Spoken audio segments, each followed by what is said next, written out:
আসসালামু আলাইকুম, কেমন আছেন আপনারা? তো আমি এর আগে একটা ভিডিওতে আপনাদের দেখিয়েছিলাম খুবই সহজভাবে কিভাবে তাল থেকে তালের রসটা বের করা যায়। তো সেই তালের রস থেকে ঘরে ফেলে রাখা 2-3 টুকরো পাউরুটি থেকে আজকে এমন একটা মজাদার রেসিপি তৈরি করব। আমি জানি না এর আগে আপনারা কখনো খেয়েছেন কিনা কিংবা বানিয়েছেন কিনা। মানে যেটা সামান্য কিছু থেকেই এত মজাদার একটা নাস্তা তৈরি হবে, যেটা দেখলে আপনারা হয়তো বিশ্বাস করতে পারবেন না, হয়তো আগে কখনো আপনারা এটা খাননি। তারপর আমি আশা করি আমার পুরো ভিডিওটা আপনারা দেখবেন, দেখে অবশ্যই ট্রাই করবেন এবং খেতে কেমন হয় সেটা আমাকে অবশ্যই জানাবেন। আর আমার এই ভিডিওটা যদি আমাদের ভালো লেগে থাকে আপনাদের, তাহলে আমার চ্যানেলের সাথে থাকবেন, আমার চ্যানেলটিকে সাবস্ক্রাইব করবেন। তো চলুন তৈরি করা যাক। তো এখানে আমি 1 কাপ পরিমাণ তালের রস নিয়ে নিয়েছি। এর মধ্যে আমি 3টে পাউরুটি ছিঁড়ে দিয়ে দিলাম। 3 টুকরো পাউরুটি নর্মালি দেখা যায় বাচ্চারা বাসায় খেতে চাইলে উপরে একটা পাউরুটি শক্ত থাকে, নিচের একটা পাউরুটি থাকে, এটা খেতে চায় না। তো এই উপরের নিচের 2 টুকরো পাউরুটি তার সাথে 1 টুকরো পাউরুটি মিলিয়েই আমি এটা ছিঁড়ে নিয়ে নিচ্ছি। আপনারা যদি চান এটা ব্লেন্ড করেও নিতে পারবেন। তো এরপর আমি এর মধ্যে 2 চামচ পরিমাণে গুঁড়ো দুধ, 1 চামচ পরিমাণে আইসিং সুগার আর কিছুটা পরিমাণে ময়দা দিয়ে দিয়েছি। তো দিয়ে এখন আমি খুব ভালোভাবে সব কিছু মিশিয়ে নেব।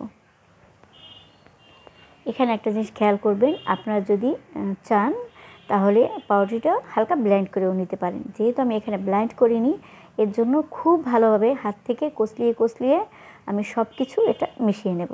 দেখা যায় পাউরুটি এমনি ভিজে গেলে নরম হয়ে যায়, তারপরও খুব ভালোভাবে ভিতরে যাতে আস্ত না থাকে, এর জন্য আমি এটা খুব ভালোভাবে হাত থেকে মিশিয়ে আধা ঘন্টার জন্য ঢেকে রেখে দিয়েছি।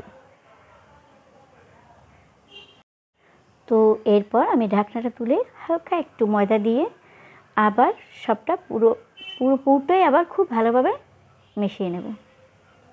তো এখন যখন আমি মাখাতে যাচ্ছি, তখন আপনি দেখতেই পাচ্ছেন যে আপনার পুরোটা একেবারে শক্ত হয়ে গেছে। মানে পাউরুটি, তাল সব কিছু মিলে পুরোটা একেবারে শক্ত হয়ে গেছে। আপনার পাউরুটি যেটা ভিজা ছিল ওটা আপনার সোক করে ভিতরে নিয়ে গেছে। তো এরপর আমি আবার একটু খুব ভালোভাবে মথে নিলাম।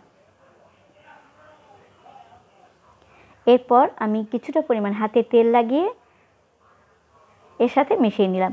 এখানে আপনি ভালো হয় যদি একটু ঘি নিয়ে নেন, আমার কাছে ঘি ছিল না, আমি তেল দিয়ে দিলাম।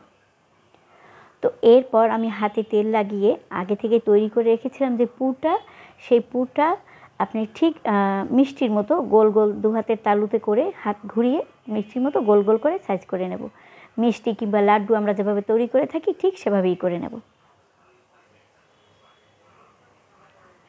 তো দেখতেই পাচ্ছেন আমি কিভাবে তৈরি করছি। হাতে একটু তেল লাগিয়ে নিলে দেখা যায় আপনার ওটা আপনার হাতে লেগে যাওয়ার সম্ভাবনা থাকবে না। তো আমি হাতে একটু তেল লাগিয়ে আমি জাস্ট আবার একটা আপনাদের দেখিয়ে দিচ্ছি। 2 হাতের তালুতে ঘুরিয়ে ঠিক আমরা যেভাবে লাড্ডু তৈরি করি কিংবা মিষ্টি তৈরি করি ঠিক সেভাবেই তৈরি করে নিলাম। তো এক এক করে দেখা গেল আমি সবগুলোই তৈরি করে নিয়েছি। অন্যদিকে আমি গ্যাসের চুলায় একটা প্যান বসিয়ে দিয়ে তাতে তেল গরম করতে দিয়ে দিলাম। তেলটা যখন খুব ভালোভাবে গরম হয়ে যাবে, তখন আমি সেই মিষ্টিগুলো দিয়ে দিলাম।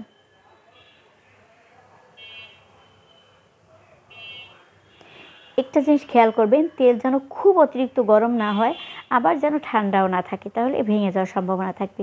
তেলটা যখন মাঝারি গরম হবে কিংবা মাঝারি আঁচে রেখে চুলার, তখন আমি পুরো একেবারে ব্রাউন কালার করে সব মিষ্টিগুলো সুন্দর ভেজে নেব। তো এখন আপনারা বুঝতেই পারছেন যে আমি তাল থেকে তালের মিষ্টি তৈরি করছি।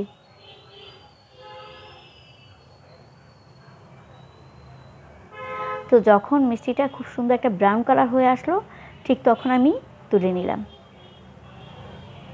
তো দেখতেই পাচ্ছেন মাশাআল্লাহ খুব সুন্দর একটা মানে কালার হয়েছে। তো এরপর আমি গ্যাসের চুলায় আর একটা পাতিল বসিয়ে দিলাম। এর মধ্যে 1 থেকে 1.5 কাপ পরিমাণে একটু পানি নিয়ে নিয়েছি। যেখানে আমার একদম অল্প পরিমাণে মিষ্টি, এর জন্য আমি আর বেশি পানি নিলাম না। আর 3 চামচ চিনি নিয়ে নিয়েছি।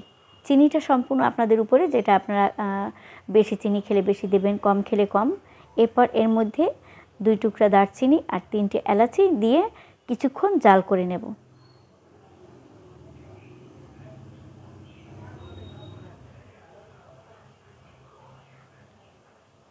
কিছুক্ষণ জাল হওয়ার পর যখন দেখব খুব ভালোভাবে বলক হয়েছে, ঠিক বলক হওয়ার কিছুক্ষণ পরে আমি মিষ্টিগুলো ভিতরে দিয়ে দিলাম।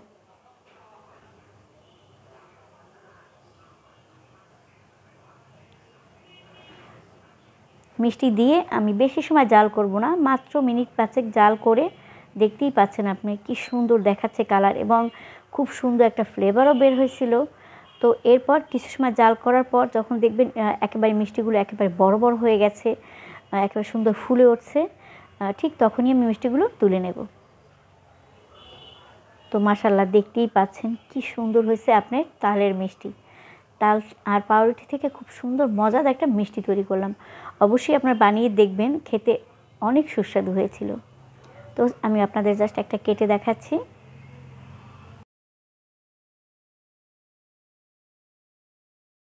তো দেখতেই পাচ্ছেন এটা কতটা সফট ছিল এবং খেতেও অসম্ভব মজাদার ছিল। তো আশা করি আমার পুরো ভিডিওটা দেখবেন, আর দেখলে অবশ্যই চ্যানেলটাকে সাবস্ক্রাইব করে পাশে থাকবেন।